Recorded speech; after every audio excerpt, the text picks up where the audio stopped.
Okay, good morning and welcome to our Queens Borough President Land Use Public Hearing. This hearing is taking place both in person and on the YouTube channel at our Queens BP.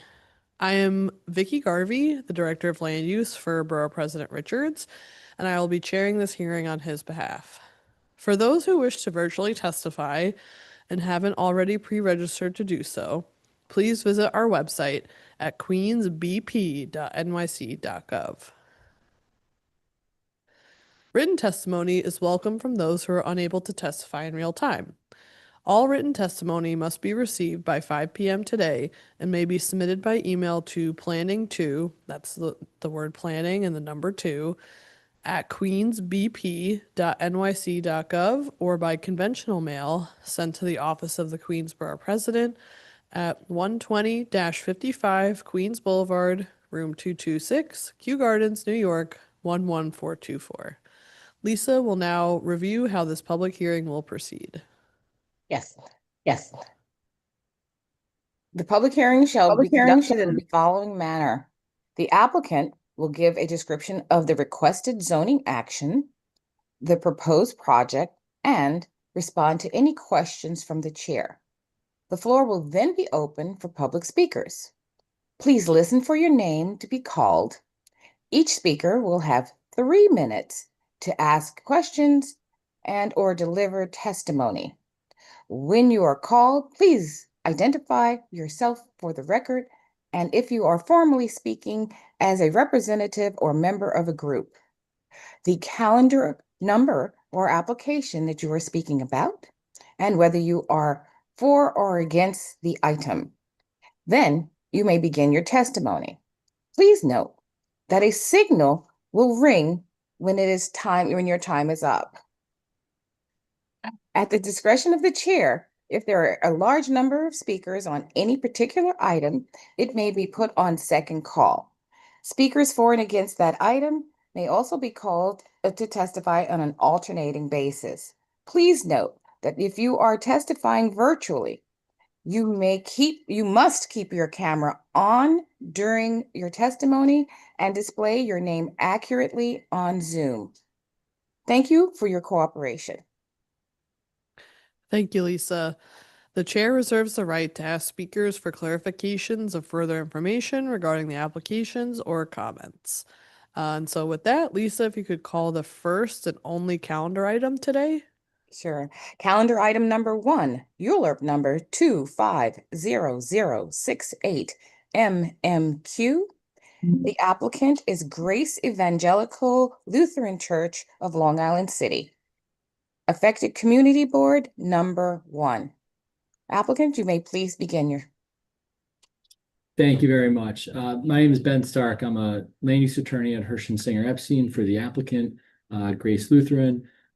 Joined today by Pastor James Klockow from Grace Lutheran and Principal Olivisetti from the Astoria Lutheran School, who are collectively our applicants. So I'm just going to share our presentation that we've had prepared for this hearing.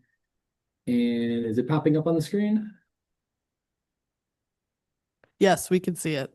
Excellent, excellent. So again, as you've kindly introduced, this is an application filed by Grace Lutheran Evangelical Lutheran Church of Long Island City. They're the owners of 3120 21st Avenue in Astoria. This application seeks to amend the city map to eliminate a paper street on a portion of 32nd Street between 21st Avenue and Ditmars Boulevard. The portion of this street to be demapped is unbuilt and is currently owned by Grace Lutheran, has been owned by Grace Lutheran for the better part of a century, and which is currently used for Grace, the playground area for the Astoria Lutheran School that operates out of the Grace Lutheran's facility.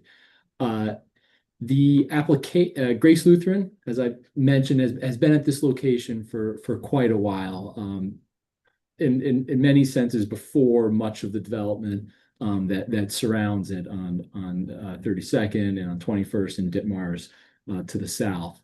The Astoria Lutheran School has been operated since the middle part of the 20th century, and which has expanded to be a really valuable institution in the wider community. It serves 3K all the way up through 8th grade, and over 100 students attend this school every day. And a big part of why Grace Lutheran is so popular in the surrounding community is because of its outdoor play area, which, as I mentioned, sits within the portion of the paper street, 32nd Street, that is proposed to be demapped.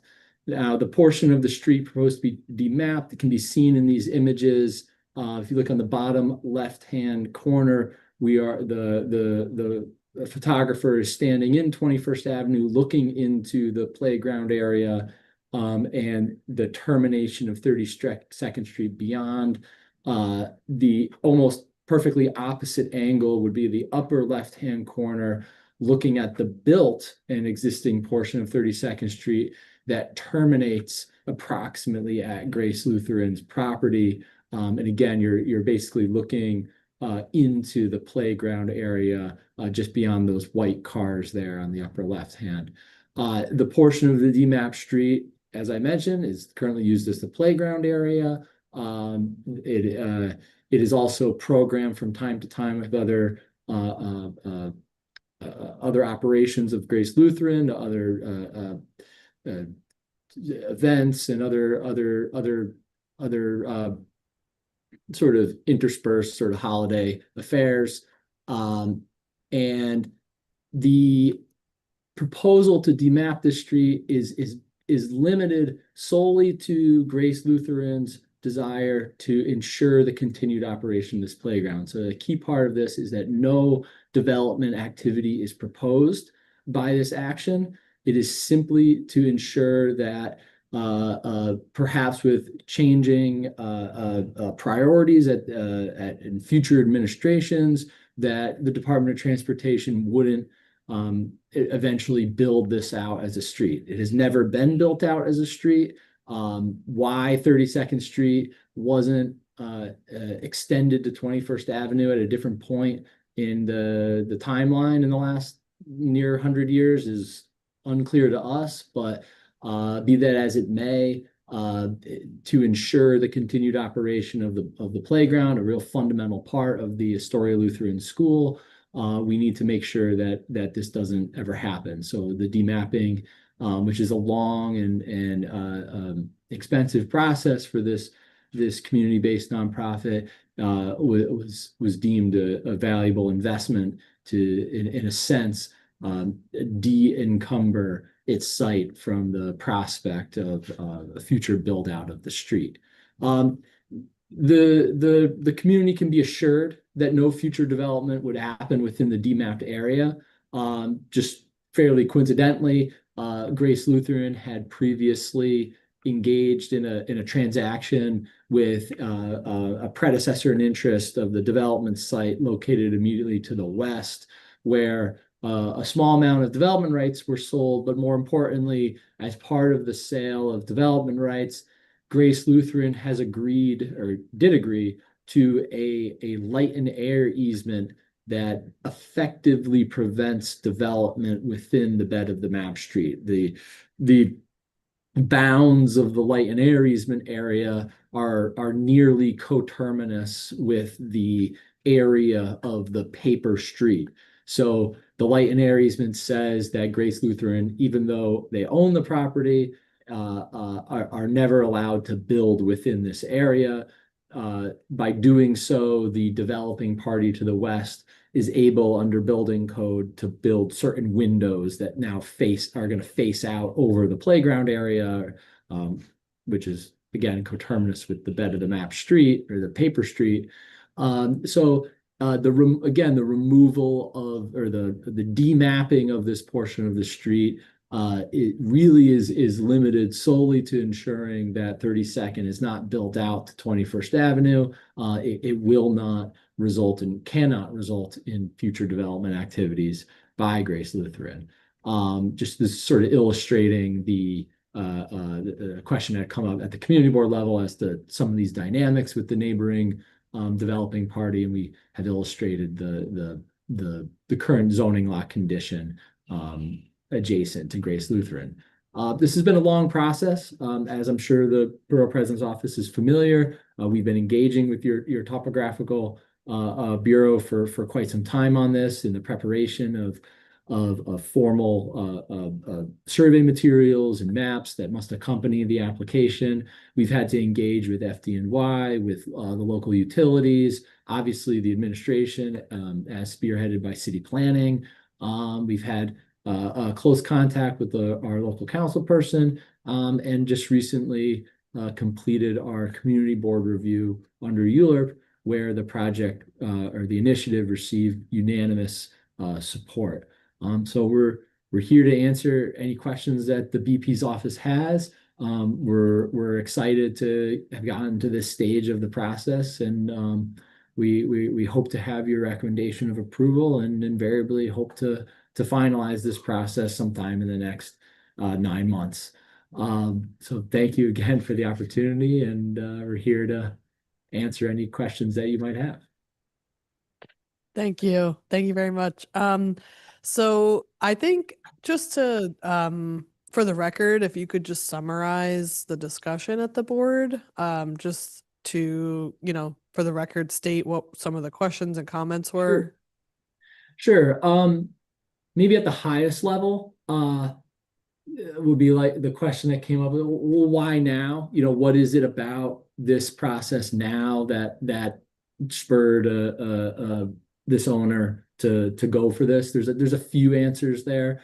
One is that in the process of the transaction with the neighboring developer, this is going back 4, 5, 6 years or so, surveys were done that really illuminated this condition. I think it for those who are land use attorneys, like where the city map sits might be something I sort of think about as I move around the city, but for everyday property owners, the condition of the city map is not something at the forefront of people's minds. So it really wasn't, in a sense, at the forefront of Grace's thoughts until these very detailed surveys were prepared that made this apparent. The other part of it is economical. The transaction with the neighbor provided an endowment by which the Grace Lutheran could seek this ULURP action. Again, it's not cheap. We're many years into this. Engineers, environmental consultants, lawyers. So once the transaction with the neighbor was done, there was a little bit of a slush fund to use towards this initiative. Pastor James, do you have any other thoughts on the why? I mean, those are kind of the big ones.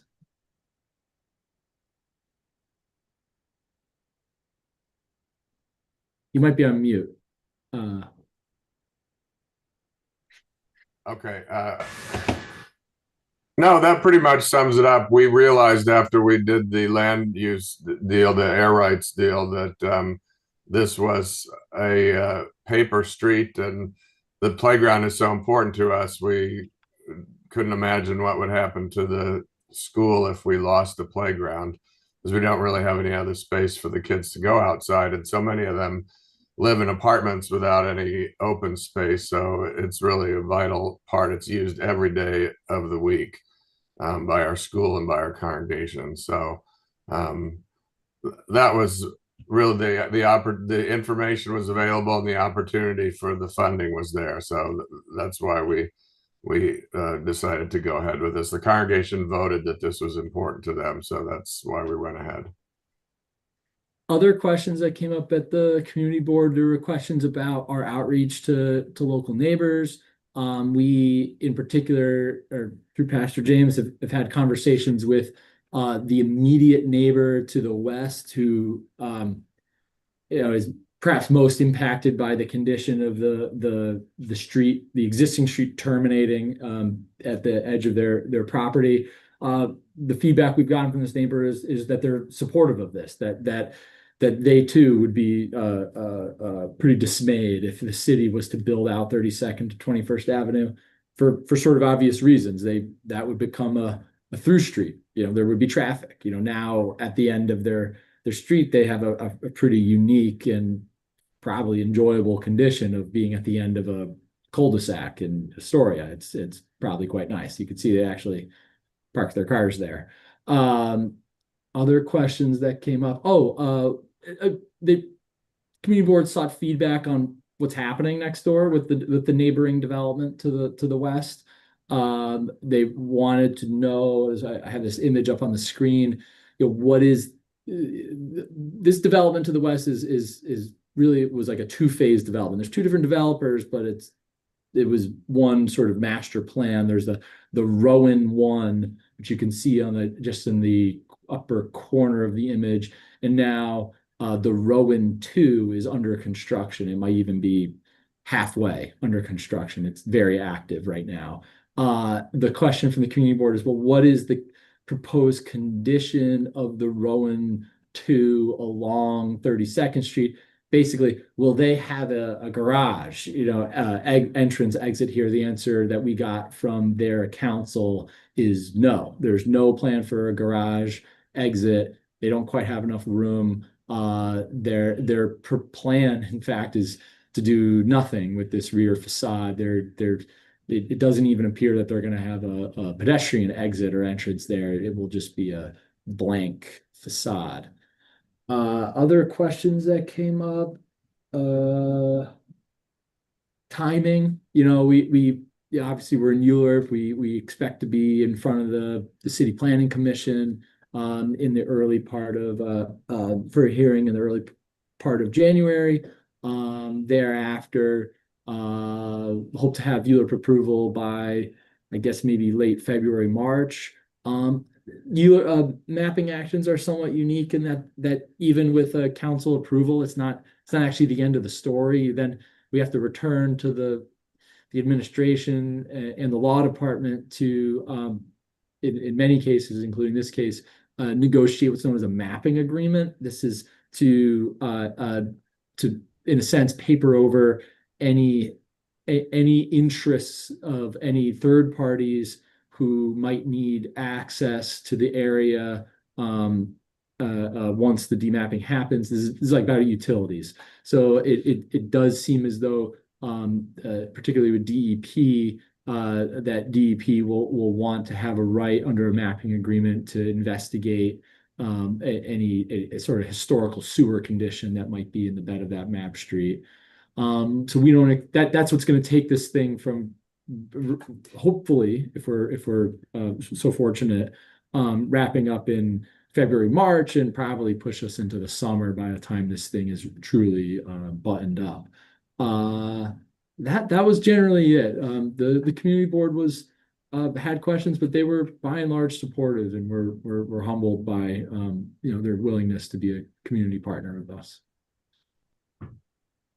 Great. Our director of topographical services is here. Mohammed, do you have any questions or comments you want to make on the record? Sorry. 1 second. Hi, this is Mohammed Sadiq, Director Topographic. My question is, currently you have a DEP, utilities, water and sewer passing through towards the 21st Street, correct? That's our understanding, yes, that might need to be resurveyed. So you guys are gonna be give them access if anything, any water main or sewer breaks during that's our understanding of where the conference or where our negotiation will be on the mapping agreement, that we will be in a sense forced to give that access. Yes. Okay, so there will be no any construction, any building structure or vertical construction not going to be happen. That's correct. I mean, we hope to make a grade level improvements. So, you know, we will be very. This is a playground. Playground equipment isn't cheap.